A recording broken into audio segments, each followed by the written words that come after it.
Dobry Utro Tuberovsky. Well, the question for today, and no doubt for many days to come, is Egypt a failed society, despite the promise of the Arab Spring? Well, first of all, the Arab Spring is positive proof that the Middle East can find its own way to democracy, or the promise of it, quite well enough without the guiding hand of the West, its armies, or nation-building advisors. Just as the so-called Velvet Revolutions of Eastern Europe in 1989 owed nothing, and I mean nothing, to Ronald Reagan and his macho posturing with Star Wars defense shields or subsidized death squads in Central America, so the eruption of mass democracy in Egypt and around the region owes nothing to the Anglo-American War on Terror, the occupation of Iraq and Afghanistan, or the corrupt, authoritarian, pre-Castro Middle Eastern version of Cuba now being built in Baghdad. That, of course, will not stop the West from trying to cash in on the Arab Spring of 2011. Symptomatic of this is the nonsense piece that appeared in Time magazine in the August 22nd issue. Right here, specifically in the feature article titled, as you can see, Seeking Growth After the Arab Spring, by Michael Schuman, and yes, I'll mention his name, let him see this video, I couldn't care less, of Times Cairo Bureau. What a nice old colonial sound that has, with the subtitle reading, Unless it can nurture entrepreneurs and create jobs, the popular movement that toppled the dictators won't make a difference in real lives. Well, this is just ideological supposition masquerading as journalism, a typical example of how the corporate American media is as full of unmitigated bullshit as the old Soviet Pravda ever could be. What this writer is saying is that it's time for American-led globalization to move in on this region, remove the old state structures and state-run economies, and create a business corporate-friendly political and economic system. To do so, they want to cultivate entrepreneurs as the opening wedge. The same claptrap we heard 20 years ago of how stimulating a native entrepreneur class in Warsaw or Prague or Moscow was going to create a cornucopia blessing whose golden rain would shower upon all. Maybe unequally, but inequality is, of course, one of the many blessings of Western democracy. Americans can seriously peddle such nonsense because they haven't the faintest notion of what real democracy is. Democracy originated as an attack on privilege, but the true American genius has been to invert it, by the nostrum that the rich and poor have equal rights under the law, regardless of their unequal ability to contribute to the lawmakers, and that as a minority the wealthy and their property deserve special protection from the tyranny of the majority. Elsewhere, as in South Africa, capitalism was content to build on older feudal social bases for reasons of security and stability, but the peculiar genius of the new rich class of the U.S. has always been to pose as the underdogs and justify stealing the commonwealth of society as their protected right. This is the county fair snake oil Mr. Schuman now peddles to the people of Egypt. So let's look at the examples of entrepreneurship he gives. One is of a bookseller, the other a cafeteria proprietor. These kinds of people are allegedly the vanguard of social and political and economic liberation in born-again Egypt. Well, a closer look at his examples reveals this to be, as the Brits would say, utter bollocks. If you look at the photo of the ladies' bookshop, which I'll put up here, if you can make anything out of that, you can see that none of the titles are Arabic.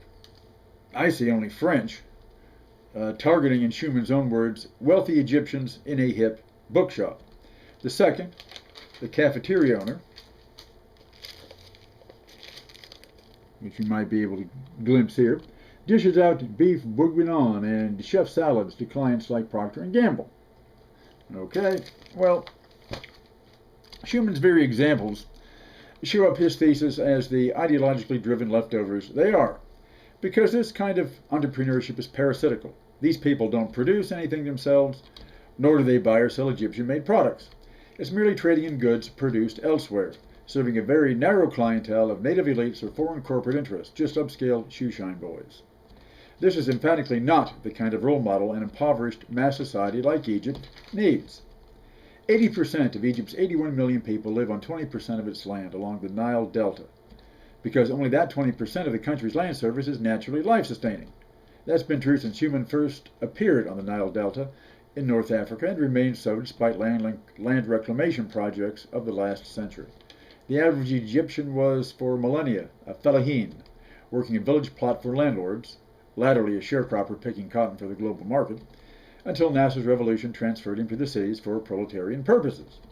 Their old rural economy has gone, but the new urban economy cannot provide opportunity for the crowded urban masses who continue to breed for reasons of religion and prestige, just like they're still in the old village down home upon the Nile River. These kinds of entrepreneurs Sherman holds up as models have nothing to offer this impoverished mass because they do not and cannot provide economic opportunity for anyone but themselves or their families. These small businesses are as nepotistic and cronyist as any insider bureaucrats because providing for one's own is seen as one's first and foremost social duty. The notion of creating jobs for the many out of this kind of economic structure is a bit of industrial era rhetoric ladled out for political reasons that have no bearing on how a neoliberal economy works in the real blood fields of the global marketplace. Schuman himself lets the cat out of the bag further into this piece when he writes, and I quote, "Now the Middle East must jump into the globalization game. It must remove its old bureaucratic structures that hinder the free flow of foreign capital investment, allow this investment to turn its population into even lower wage labor to compete with Asia in making iPhones. He even has the boneheaded gall to hold up Dubai as an example of success. For Egypt, Dubai is a financial economy with a small native population, no hereditary mass laboring class that has to import its street sweepers and garbage collectors from the Philippines or Pakistan. This example is of a kind with this author's ideological shilling for corporate expansion in the name of free market entrepreneurship.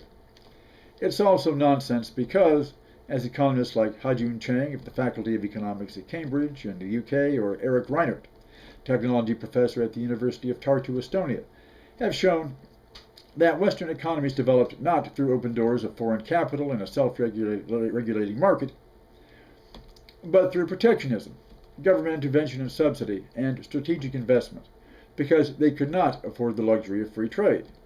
Schuman's insistence on showing service-oriented entrepreneurs dealing in foreign-made luxuries merely underscores this point. The preconditions for wealth are to control one's own resources, production, land, labor, and distribution.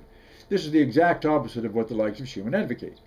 Egypt will not and cannot build something for itself on his kind of neoliberal foundation. With the developed countries hogging patent rights from the public domain, forcing places like Egypt to accept an already developed economic model, it's just the old colonialism booted up in newer fashions. The ladder for capitalist development was kicked away for the likes of Egypt long ago to crawl out of poverty. A new model is necessary, one that emphasizes domestic production for domestic consumption, with foreign inputs kept at an auxiliary minimum. But all this might be merely begging the question, is Egypt itself any longer kind of viable human society?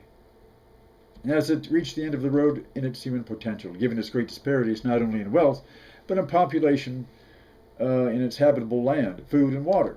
Is the world's oldest continuous civilization showing us our own future down the road? These are the hard questions that need tackling, not bullshit nostrums peddled by corporate advertisers. On the backside of the article's lead page, by the way, we find, if I can locate it again, surprise, surprise, a full-page ad for T. Rowe Price. 100% of our retirement funds, etc. These are the kinds of people offering development advice to Egypt. Schuman goes on to quote a young Egyptian businessman that with the advent of democracy, if you do something for your country, it will deliver results. This was totally not there, meaning before in the Mubarak era. Unasked, of course, is what are these results exactly, to whom the results are delivered, or what kind of democracy Egypt actually has at the moment. If the past is any predictor of the future, this means essentially turning Egypt into a national shoeshine boy for the Western-based global capitalist economy.